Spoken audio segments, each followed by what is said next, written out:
Here we go. All right, before we leave the Queen Anne, I guess so we're going to get into some of the neoclassical stuff happening in England. Here, so this is from the Victoria and Albert Museum, the V&A, which is in London, a fine museum of industrial arts, applied arts, decorative arts, some fine arts. But here, as an example, to see what an English Queen Anne might have looked like. It's a very interesting piece because you see this definitely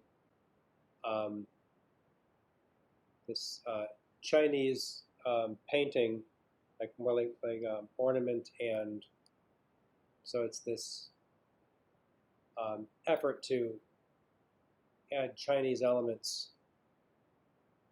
or Asian decorative elements to this European piece of furniture. There's the chair from the side. Very interesting and graceful, I think. It's the same chair with different, it's a similar chair with different upholstery. Okay.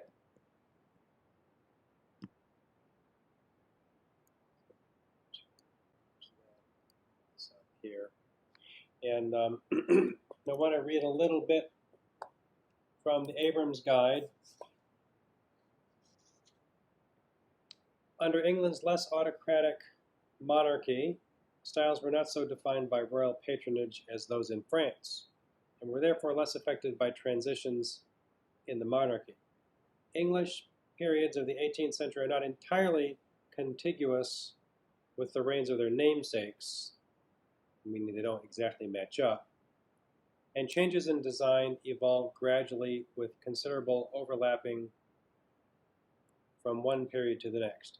During much of the 18th century, in fact, several styles existed simultaneously at the height of fashion, often duplicating characteristics and always competing for dominance in the market. As the century began, 18th century, so early 1700s, Queen Anne style developed as the English version of Rococo and was the first style of that country to emphasize curving forms. Though short-lived, as was Anne's reign from 1702 to 1714, its influence was considerable. When the over-decorated Baroque fell from favor, English designers sought a simpler, refined look, but one that reflected their aversion to the fancy French aesthetic. They accomplished this by translating French Rococo with characteristic British restraint, modifying the shapely silhouettes into more subdued curves with almost no decoration. In its spare simplicity, Queen Anne's style was well suited to British taste. It also filled a need for lightweight portable furniture that arose in the aftermath of the 1666 fire that had destroyed much of London, reflecting the need to rebuild and refurnish. It was only a matter of time, however, until the fashion-forward aristocracy began to look for more elaborate expressions with which to furnish their imposing town and country residences. What evolved at the beginning of the Georgian period was the grafting of carved ornament and decoration onto basic Queen Anne silhouettes. There. That's a very good summary of Queen Anne. The book, that this chapter goes on to give you some information about the style. 1 page, 2 page, almost 3 pages, and then pictures. Read and get to the pictures. The pictures are good. It's different examples of the stuff that I was already showing you. So Now, Neoclassicism. So as I mentioned, there was this reaction against what was considered to be the frivolity and excessive ornament of the Baroque and Rococo, especially Rococo. And in England, England and France have always had this back and forth, who's better. And the, you know, there seems to be this sort of like, um, I guess a contrast made where the French is frivolous, superficial, excessively ornamented, excessively ornamental, and the English is more restrained and refined, and where there is ornament, it's more rational. So, all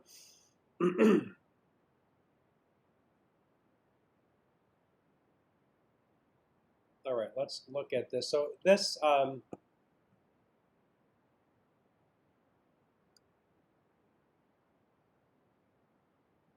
that's, whoops.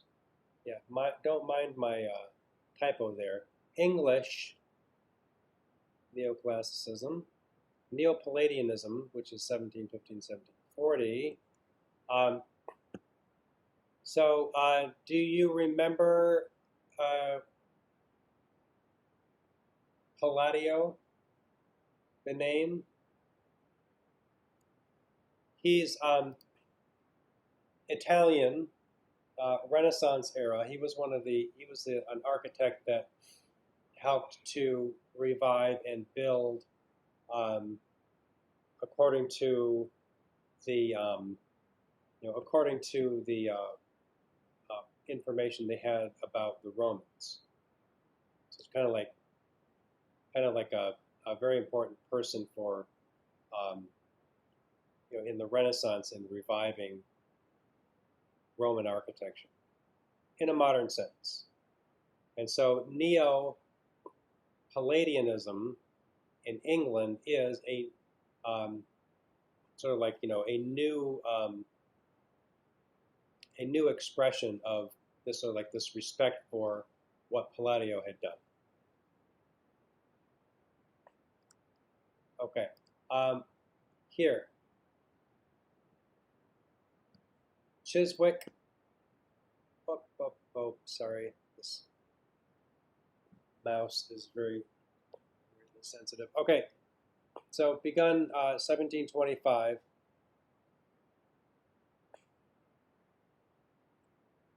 So this is meant to look Greek, Roman,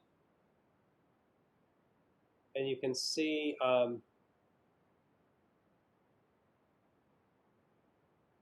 there is some similarity to the Pantheon.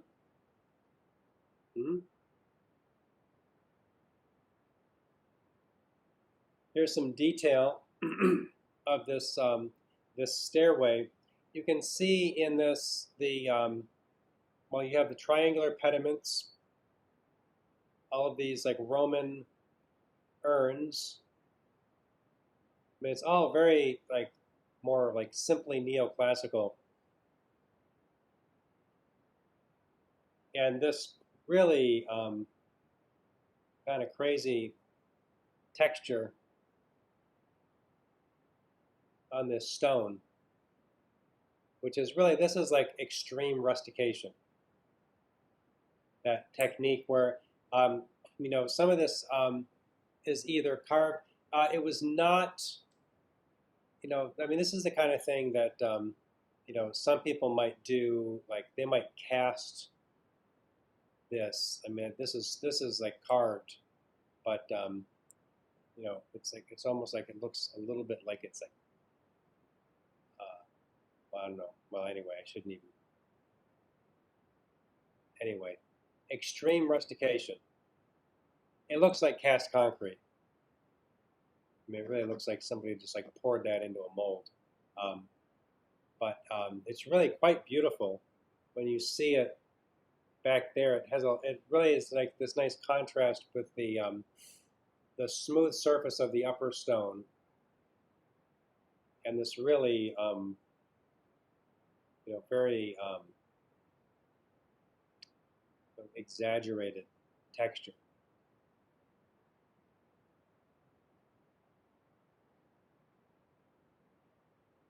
Okay, so here the idea here is we are getting there's this intentional move away from the excesses of uh, Baroque and Rococo and into what's considered to be a more restrained style, which is neoclassical.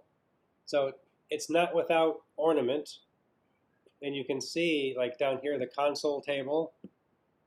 There's a really nice view of a console table with the mirror on the wall above it, and you see the way it was, the way this is used. This is an older. This is a Baroque table, but the interior is this like simpler. I mean, if you think of like Versailles or some of um, the French interiors, where all of the surface might have some ornament on it, or it might be painted in fresco. It might be covered in mirrors. This is a lot simpler, even though it is like that. That domed ceiling is beautiful with all that gold, but this is not like so it's not without ornament. But you can see the columns with the Corinthian. This is really more like maybe, well, it's a Corinthian capital. There are variations on the Corinthian. And the triangular pediment over the doors, these sort of scroll corbels that sit underneath the pediment. And classical, just like very classical figurative sculpture.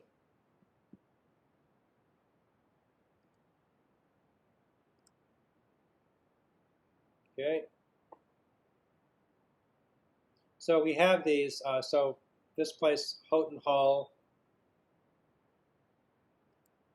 it's another where this is very well preserved.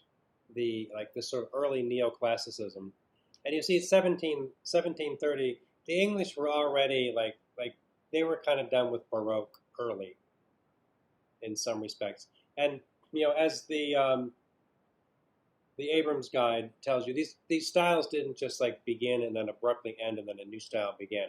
There's a lot of overlap, depending on where you're at. Um, there were people still interested in Baroque and still doing it, and you'll see Baroque furniture still in these interiors. But this architecture, I mean, so let's say just like looking at this interior, help me out. Name some of the what you would call like Greek and Roman things that you see in here. Is that Amorini on the ceiling? You betcha. The triangle pediment, like over that. Triangular pediment, and you see the Amorini are playing with those garlands. That's a Roman element. Good. Are those egg and dart? I can't tell. Maybe like really close up. Yes, you're very good. There is egg and dart there underneath the that mezzanine, or And the kind of fret too, right? Are those kind of fret?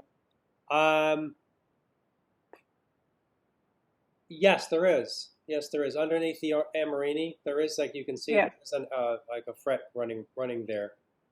I mean, all of that, all of that ornament, it's a combination of Greek and Roman. And the idea with the neoclassicism is that this is a new version. This isn't the Renaissance. It's not the Romans. This is this is for the 18th century. This is like a new expression of it for a contemporary age, which at the time they were as contemporary as they could be. You can see the broken pediment above the fireplace, the low relief sculpture, which really looks like it looks like it's a Roman relief sculpture, and there's a bust portrait. Looks like They look like Roman bust portraits. There's a radiator. That's modern. And here you see this doorway, this stone parlor. So, one of the things they also that became fashionable in English neoclassicism was in some interiors or in some uses of it, they would make everything white. And they were aware of the ruins of Greece. And some of them had been to Greece. And they'd seen, oops, I want to go back to that. They'd seen the ruins of these, like the Parthenon, and there are others like the Erechtheion. There's Temple of Hephaestus, which is still the wall. It's most of it is still standing. The roof is, the roof is still on it, and but all of the color had faded, and so they had this. Some of the English idea was that the Greek architecture was all white marble, and they ignored the fact that there was residue of paint on some of the surfaces, and so it became fashionable to make everything white.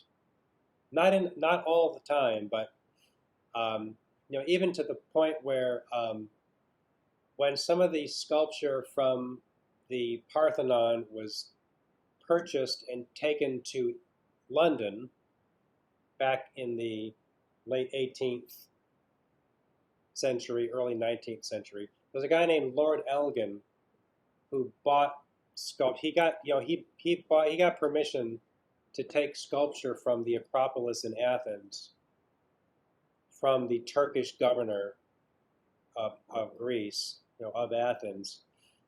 And they took the stuff back to England, and it had residue. Some of the sculpture had residue of paint, but they didn't know that the Greeks had painted the sculpture, and they figured oh, this is just some crud on the surface, and they were pouring acid on it, scrubbing it with wire brushes to try to get this stuff off, until somebody said I think that's paint.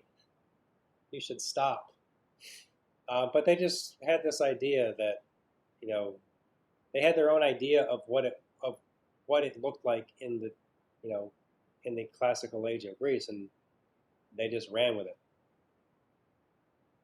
So anyway, so here you can see more of this, the triangular pediment, and this the corbel, which is this really used as a pedestal mounted to the wall as a base for this bust portrait sculpture. This this is a variation on this is an Ionic column with a drapery carved there.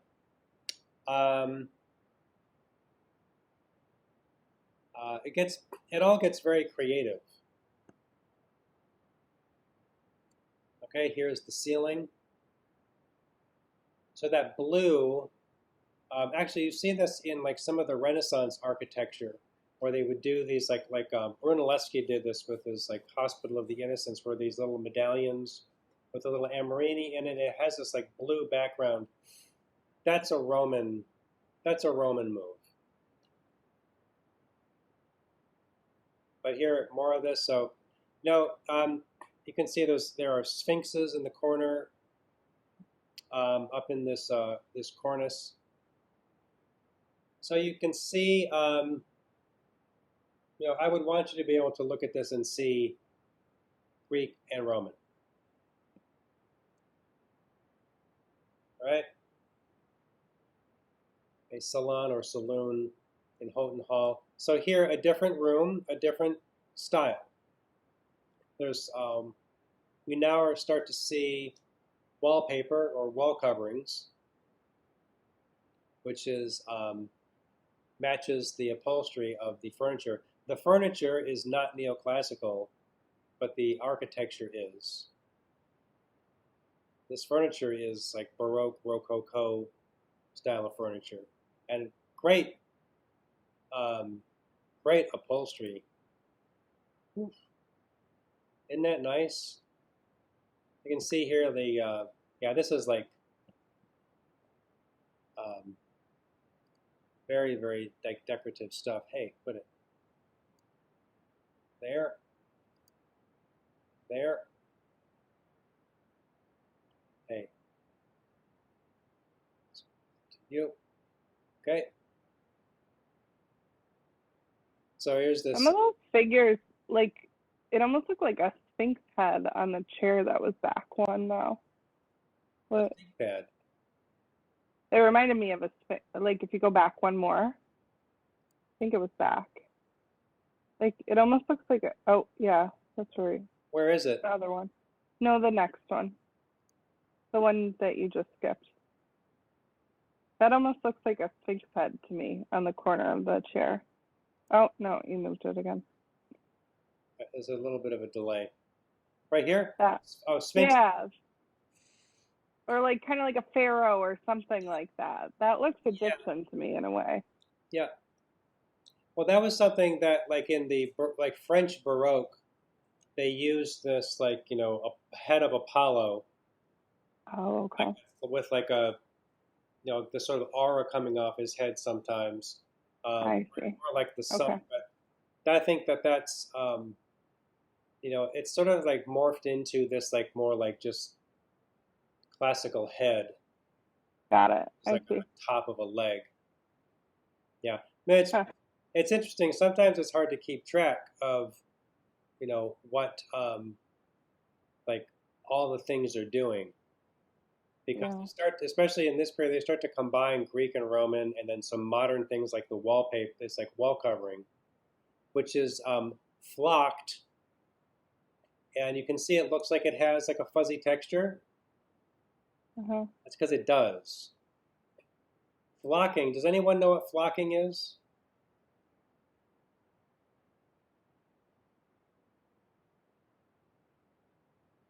That's what the kafoi means. Flocking is when you is like that pattern. So they were at this point they were making wall coverings by printing. Sometimes they would just like print like an image cut on a wooden just like a woodcut cut on a wooden block and printed onto the paper over and over and over again. And the design cut in the block would be meant to match up side to side. So you could print like a long strip vertically on several sheets, and then when you went to attach them to the wall, you could match up the seam, match the design up on the seam. Flocking is when you print it in glue rather than an ink, and then you take really fine, like shredded, almost like powdered fabric fragments, like little, like basically like fabric dust, and you cover this paper that is, you know, printed in glue, and all the fabric dust will stick to the glue, and then you shake off all the stuff that's not that doesn't stick to the glue, and so you get the paper, and then you get the fabric on it. I remember it was popular in the 70s, like 60s and 70s, like flocked wallpaper with like a metallic backing, and then a pattern printed on top of it.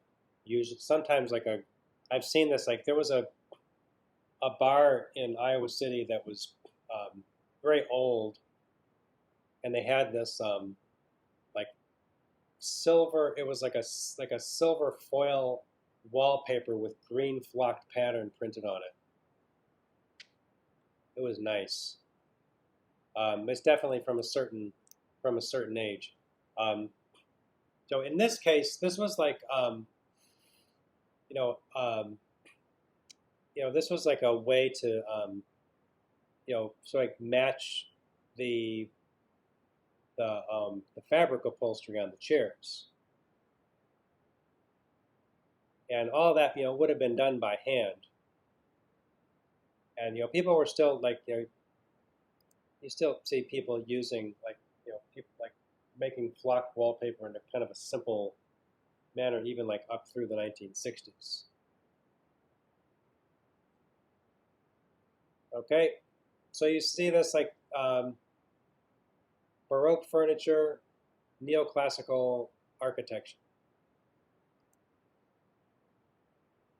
So William Kent was an architect of this period, and he was one of the people to start designing furniture to go with his architecture.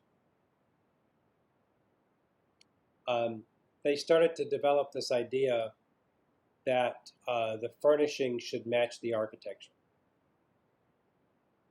which is kind of a modern idea.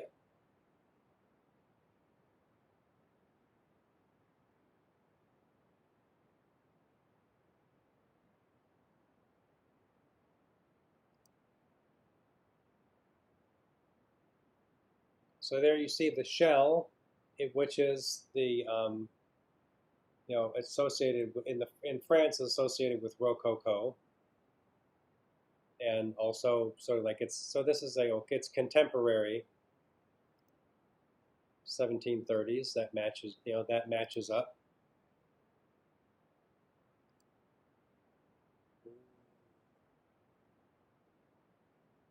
It's a nice brocade.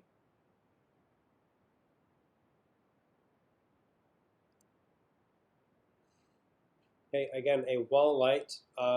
So this is this looks like it's from France to me. Like this to me, with the symmetry and the Apollo, the Mask of Apollo.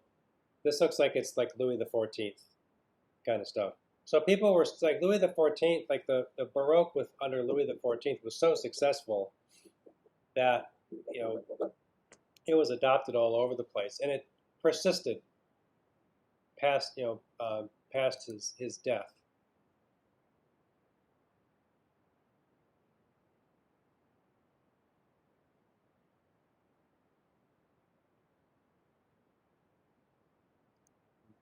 All right, here we're starting. This is where we start to get into commercial manufacturing of household goods, or household items. There is in the 18th century, the beginnings, like the middle, like what's called a middle class, people who are not poor, not wealthy, and they make money from working in trades, banking, all kinds of different trades. So you start to see this is an advertisement for that Blue Paper Warehouse, Aldermanbury, London, 1740. So this is this print. So the importance of this advertisement is that you start to have commercially produced and like wholesale, retail paper hangings or wall coverings. And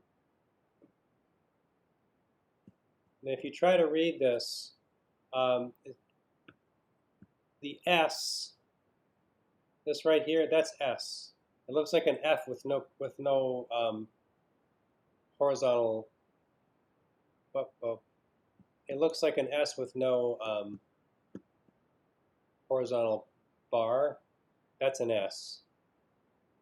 So Abraham Price makes and sells the true sorts of figured paper hangings, wholesale and retail, in pieces of 12 yards long, in imitation of Irish stitch, flowered sprigs and branches, others yard wide in imitation of marble and other colored wainscots, fit for the hangings and parlors, dining rooms, and staircases.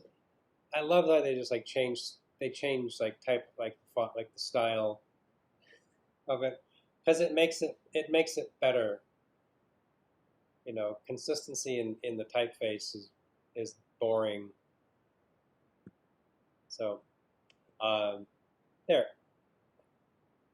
So Chippendale wasn't the only one. Thomas Chippendale starts doing his commercial, his.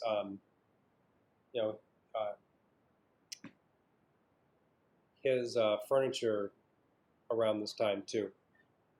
All right, so you see the wallpaper.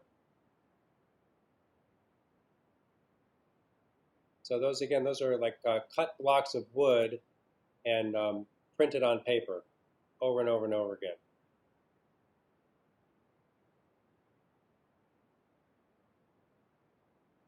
Here, so chiaroscuro print. So chiaroscuro refers to this like high contrast light to dark transition, and it's meant to emphasize the illusion of three dimensions.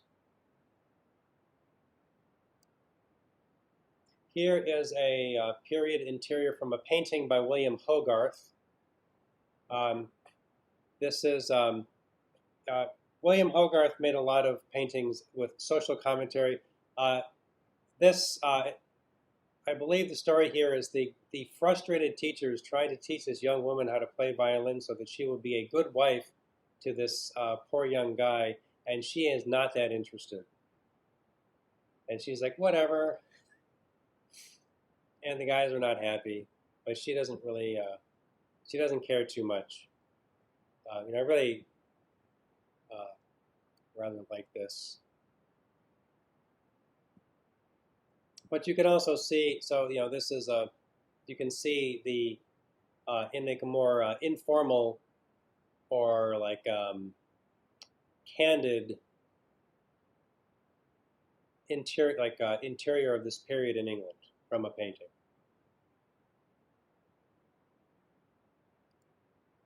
Okay, so this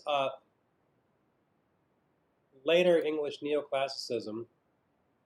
So the a lot of ruins. So this is around the time when Pompeii was first starting to get excavated, and so there was really this a lot of attention was paid to the ruins of the Greek and Roman civilization. So this is in probably looks like it's an engraving. This is an engraving. The ruins of Baalbek in present-day Lebanon.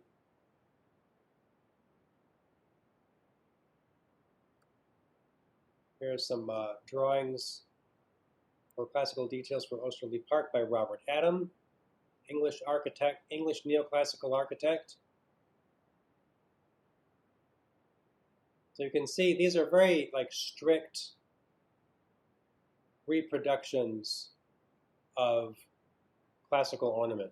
So here they get, so here they with a lot of just like with the more people like I guess like the English architects and the French architects, they're kind of dominating this. They become more aware of these like very like well preserved examples. They make some of their like neoclassicism even more strict. So this is a drawing of a there are thing it's right away on my slide. Just a second. Oops. Let's put that there. Okay, so Roman ornament, Greek ornament.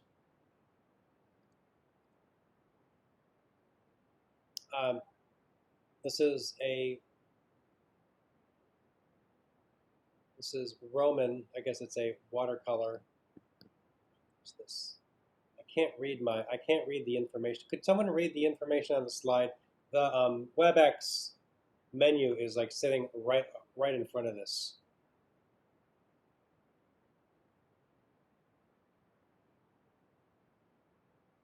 It says Robert Adam drawing for the decoration of Osterley Park. Okay, thank you. 1760s. Thank you. So yeah, so this is a modern drawing for Osterley Park, and it's very Roman.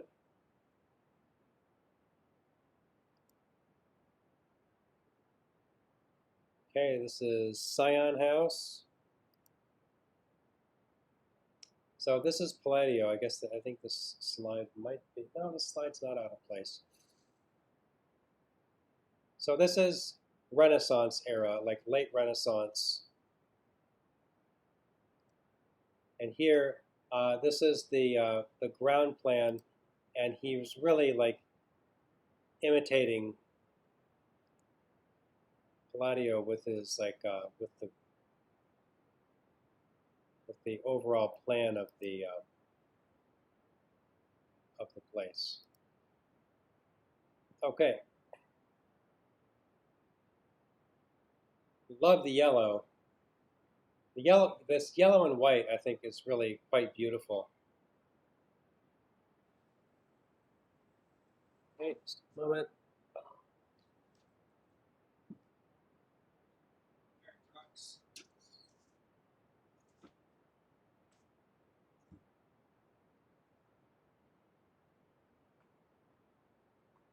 Oh, you think my neighborhood's burning down every day from all the trucks, fire trucks going by.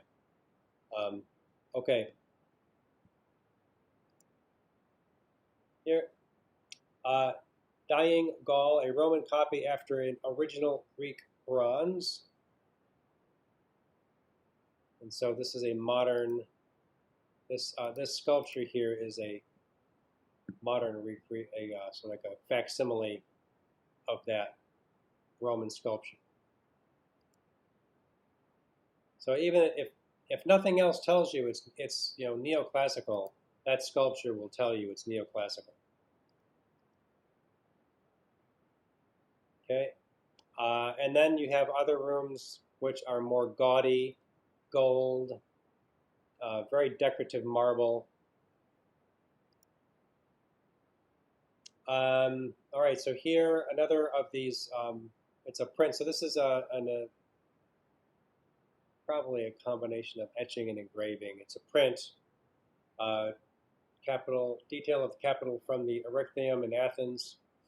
So there were several artists that made a series of prints, etchings and engravings that were reproduced and sold.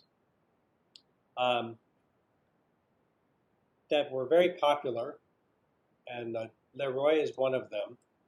And they really were like making these very interesting and faithful copies. I guess it was kind of like photography. So like so the people all around you could make hundreds of impressions of an etching and even thousands of impressions of an engraving, and they were sold all over Europe, even and in the United States. And I've seen some of these.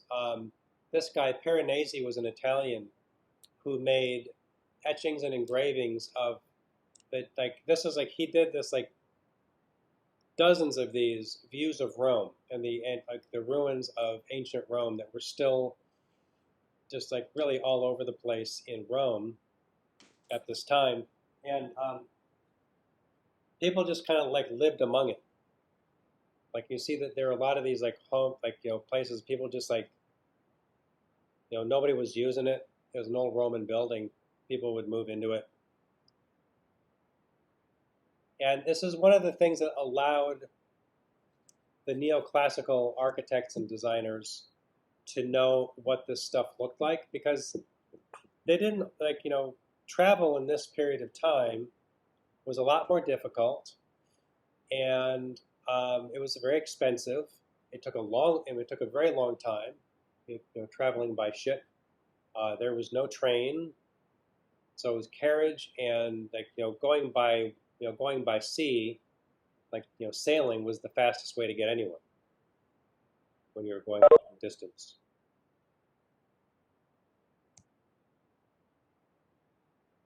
So here is another. So as I say, this was kind of like photography. I mean, some of them would go to these, like, one, a handful of artists would travel to Greece, to Italy, to Lebanon, to like Egypt, and make copy, like just like drawings, and then they would make prints, or they would commission prints to be made of their drawings, and then that this is a way that this information got around to Europe.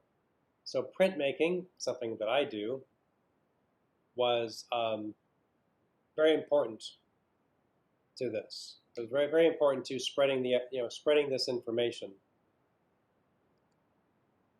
Long gallery, pier. Is that pier furniture?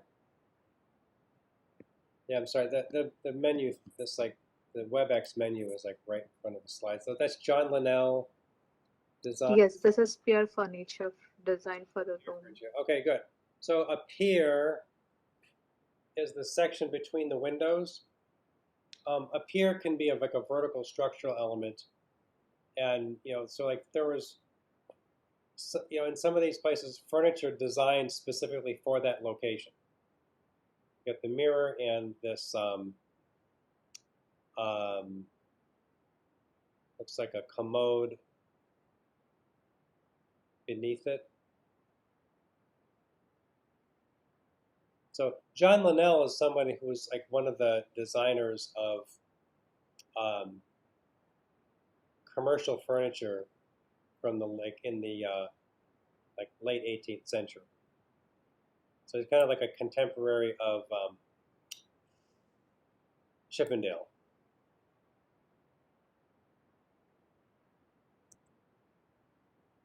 Okay, so here's some Roman stucco on the left, and then a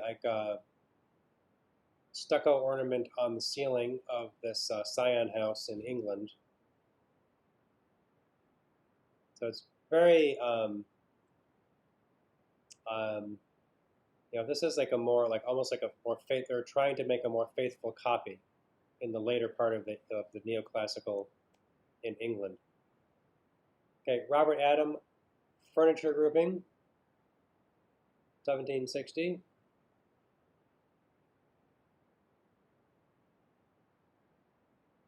So this kind of like, this looks like this, this has this combination of Baroque and Neoclassical. So it kind of like, there's a sort of fuzzy period here, because it really does seem to have elements of both. Like the ormolu, which is the golden mounts, but this also has some of the like the Roman garland, and the urns.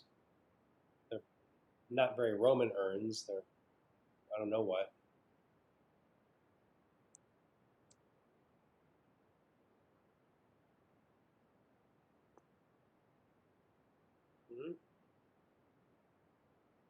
This really like this sort of interesting, like this ornament that kind of like just like separates from the mirror and just goes up the wall, which is really kind of like this part of the frame. It's almost like it's draped and pinned to the wall. But it's like, this stuff here is, this is like still like kind of like Rococo. So here, finally, we're getting to Chippendale. So he started out doing neoclassical furniture for Robert Adam. So he was like he was like did he worked with him. He was a cabinet maker. He made cabinets, furniture, chairs. Okay, so marquetry. So this is the surface is treated is so like marquetry is that like all the pieces are cut out and they're all like veneered on one plane. You can see classical figures in these medallions. And it's a kind of a restrained ornament. Here's another one, neoclassical. The garland, that sort of like draped garland, that is neoclassical. And then the urn in that, in that circular wreath, that's again more neoclassical. But Chippendale did a lot of different stuff. So this is a secretaire with chinoiserie decoration. See the broken pediment up there at the top, and it opens up to reveal all the drawers, mirror, storage, and the decorative painting on the inside of the doors. So the color, the gold, and the figures, and really all the painted ornament is meant to look Chinese. The style of the piece of furniture is of a European design.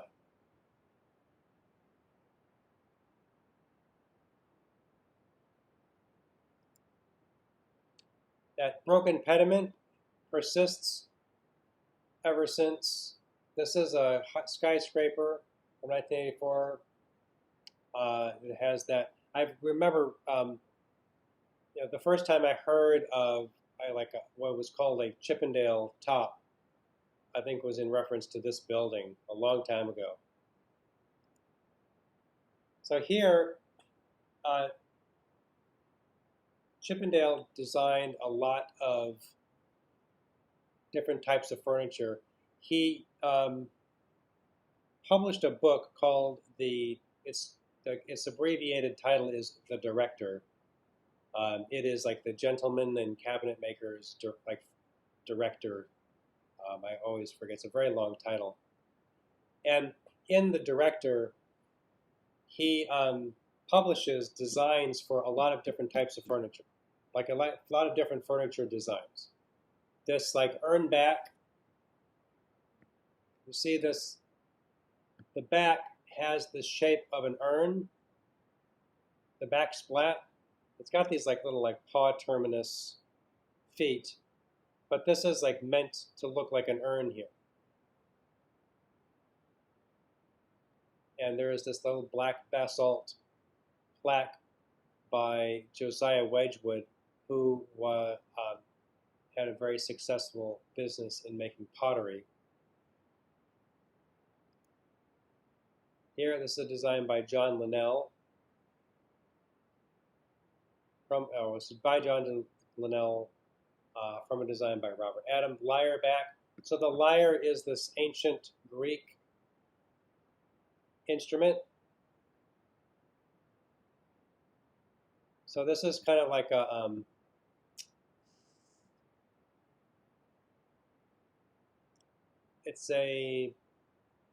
I guess there are elements that were common, though. You see this from Chippendale to Linnell, and it appears with other designers.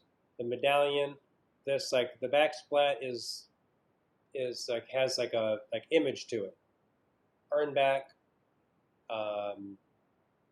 or the lyre back. You can see there's some little bit of drapey ormolu here. There's the Greek wave down there. Caning for the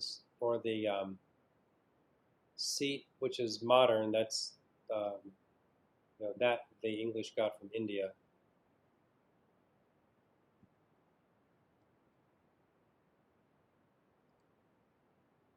And here are some furniture designs. So this is Hepplewhite's guide, which is kind of like a rip-off of, Hepplewhite was another furniture designer who, after Chippendale published The Director, other furniture designers published their own, so that you could basically your clients could look through it and see, here's the furniture, here's the design of the furniture. Other people, like one of the reasons that that Chippendale furniture was made in the English colonies in the Americas is that the book made its way over. And so you could look at, you could use Chippendale's book to know what certain designs of his were supposed to look like.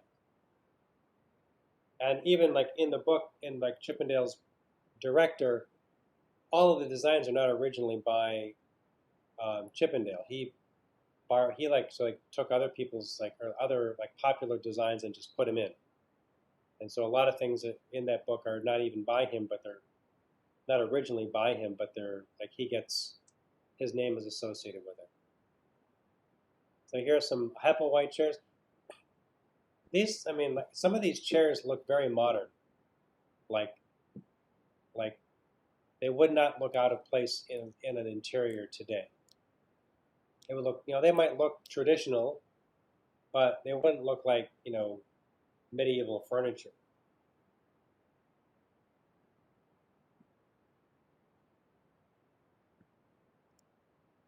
And here is a Hepplewhite shield back.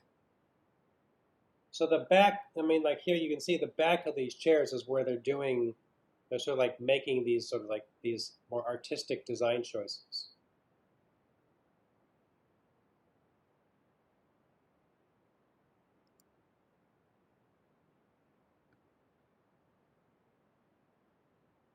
Josiah Wedgwood. So Wedgwood was, in terms of pottery and, it's almost just little ornamental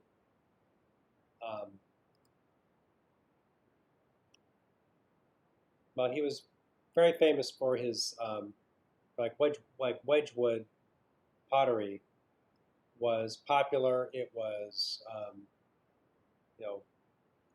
Josiah Wedgwood did very well. And he's sort of I guess he's sort of one of the big names of this age.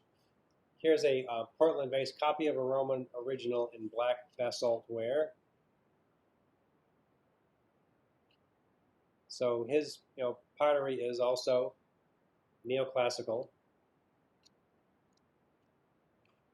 He was known. He's sort of well, one of the things that Wedgwood was also known for was being an abolitionist. He was among a group of people who were, I guess, had some influence in English society to call for the abolition of slavery. And he made. They have this at the Art Institute of Chicago. There's a little one of these little black medallion, and it was made so that it could be pinned onto a coat or a jacket, and it's an anti-slavery pin, and it has an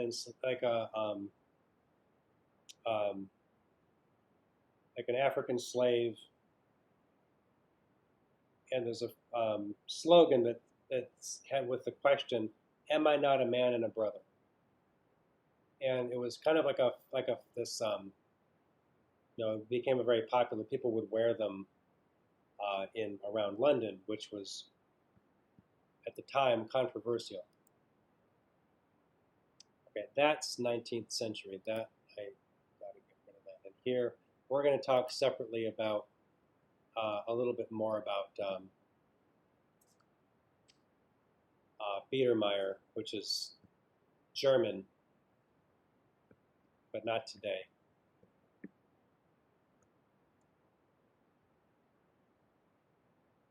Okay, I want to do something here with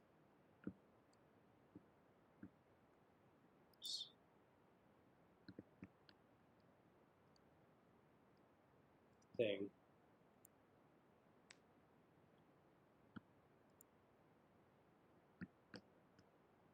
Just a sec. Find it.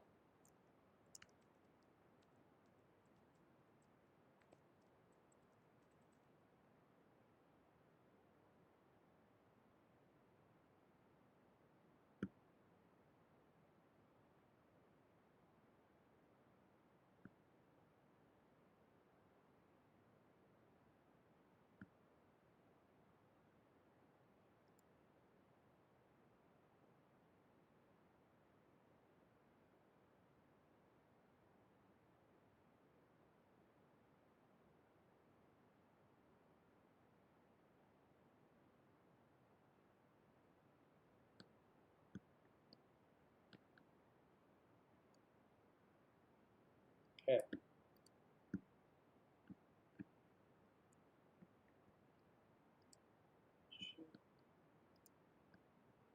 Yeah. All right, so up here, this is from an exhibition at the Metropolitan Museum of Art. See this really beautiful detail on this Chippendale chair. Let's see this right here. Oh, that's 57 minutes. No, that's the wrong one. All right. Well, darn it, I thought that was my mistake. So, okay. Well, there it is.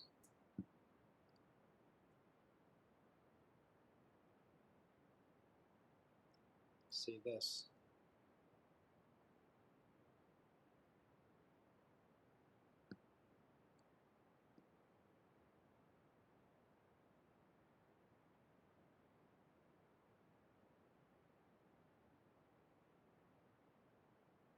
All right, so this is the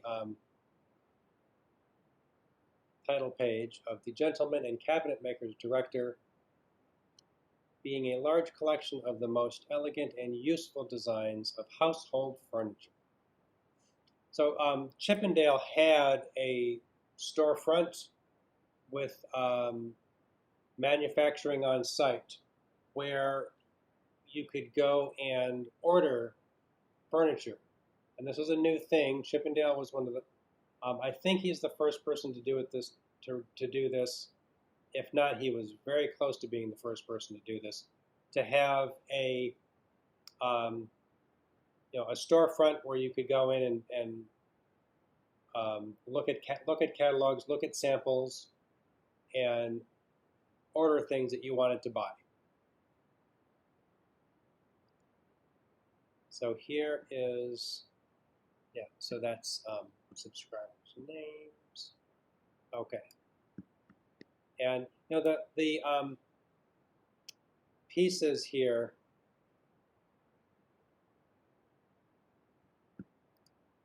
like this is kind of like what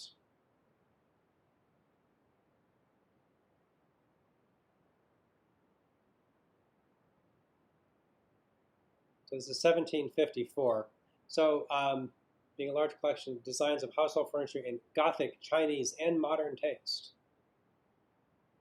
So he had, there were designs that looked Gothic, looked like they were, they had the chinoiserie, and then some of the more modern furniture, which is probably more commonly known, like those chairs with the ball and claw foot and the interesting intertwined back splat.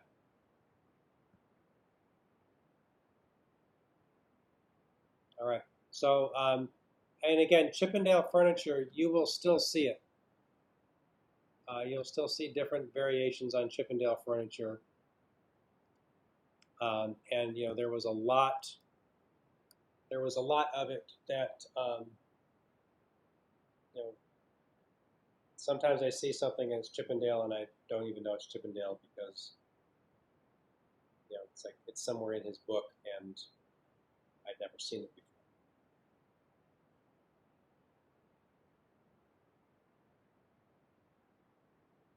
Okay, that's enough. And so like next week I'll talk about some French neoclassical. I think I might, French neoclassical. We're going to start to get into the 19th century pretty soon. Like next week, I think we'll maybe like go from like the French neoclassical. You get the French Revolution, and then you get Napoleon.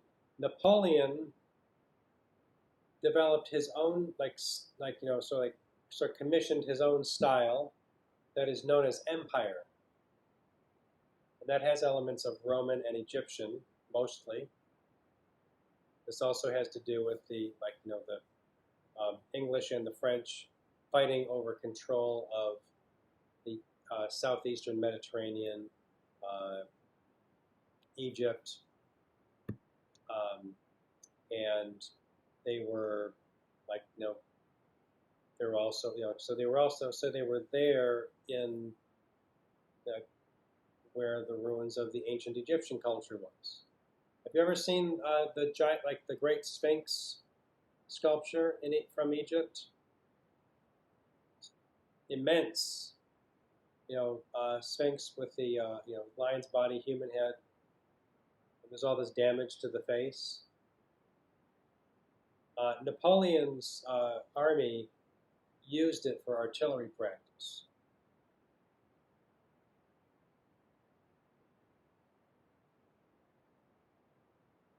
Yeah. So it's like one of those things like, are you kidding me? And he also, he even sent archaeologists, or like he sent people to go there and like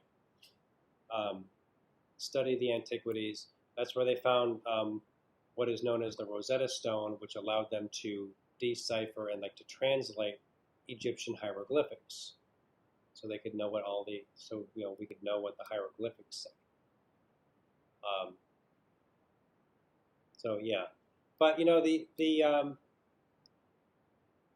European nations going around fighting each other over territory, who has the most influence, who can raid resources from the most places. They were very destructive all around. Just they did a lot of like damage stuff. Even like this is around the time, the 18th century, where archaeology is getting going as a discipline, as like a actually like there are ancient ruins here. Be careful. It's very carefully, brush dirt away from it. Don't, it's like don't wreck it, don't break it, because some of the earlier, like adventurers who thought like there's one guy who, his name was Schliemann. He was a German guy who, he was sure he knew like the site of Troy, which is Trojan War, which goes back to the Greek epic poem, the Iliad, which was like the siege of Troy, and he was sure he knew like this place, which was like in present day Turkey. Like I'm sure this is the site, and so he just started digging and just like dug through all like layers of artifacts down to trying to get to the bottom, because it's like I know Troy's down there somewhere. And so sloppy work, guys. So I'm glad now. So there's a reason why people are very careful about archaeological sites. I just came across a news article just yesterday that in Israel, a Byzantine winery is being, slowly, I guess, well, it's been discovered, and they're slowly excavating it. And it was apparently the largest in the ancient world, and they produced a wine there that was a very popular wine all around the Mediterranean. And even like some of their like wine presses went back to like they were ancient Persian wine presses that they were still using like 150 or like 1500 years ago. Pretty remarkable stuff. So that's how we have some idea of like when we talk about historical events as if we know what happened. That's because a lot of people have done a lot of careful research to figure out like this is most likely what happened, based on what we found and based on all kinds of other related evidence. Okay, that's enough.